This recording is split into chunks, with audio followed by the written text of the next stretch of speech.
আসসালামু আলাইকুম। কৃষি এগ্রো নার্সারির পক্ষ থেকে স্বাগতম। আমার ঠিকানা হচ্ছে নাটোর জেলা বড়াইগ্রাম থানা কিরামতাল কুন্ডুপাড়া। আমি মোহাম্মদ আমিরুল ইসলাম। পটল চাষ বিষয়ে কিছু আলোচনা করব। এগুলো মূলত বাড়িটু জাতের লম্বা পটলের চারা। আর এখন পটল চাষাবাদ করলে দেখা যাবে 1.5 মাসের ভিতরেই গাছের ফলন চলে আসবে, কারণ এই চারাটার বয়স অটোমেটিকলি 2 মাস হয়ে গেছে।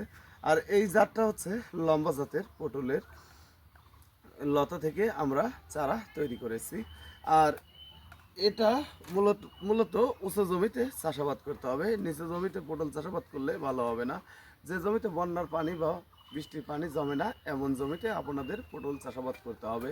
আর পটল চাষাবাদের জন্য লাইনে 2 হাত পর পর আর এক লাইন থেকে আরেক লাইন 5.5 হাত অর্থাৎ 4 হাত মাচা করা যায়, এমন তাকে আপনাদের পটলের চারা রোপণ করতে হবে।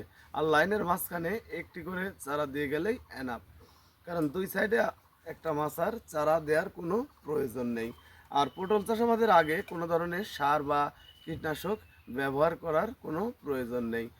আর এটা মাথায় রাখতে হবে যে যখন এগুলো লতার চারা, যখন চারার বয়স 20 দিন হবে তখন সার দিতে হবে। তার আগে সার দিলে দেখা যায় ওই লতাটা পচে যাওয়ার ভয় থাকে, কারণ এগুলো মূলত দেখেন সম্পূর্ণই লতার চারা।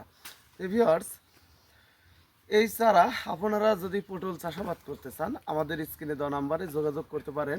আমরা পাইকারি, এই যে ক্যারেটগুলি দেখতে পাচ্ছেন, এই ক্যারেটে আমরা ছোট ক্যারেটগুলিতে 30 পিস 60 পিস পর্যন্ত চারা আটে, আর বড় ক্যারেটগুলিতে 105 পিস আমরা পাইকারি বাংলাদেশের বিভিন্ন জেলায় 10 টাকা রেটে দিচ্ছি।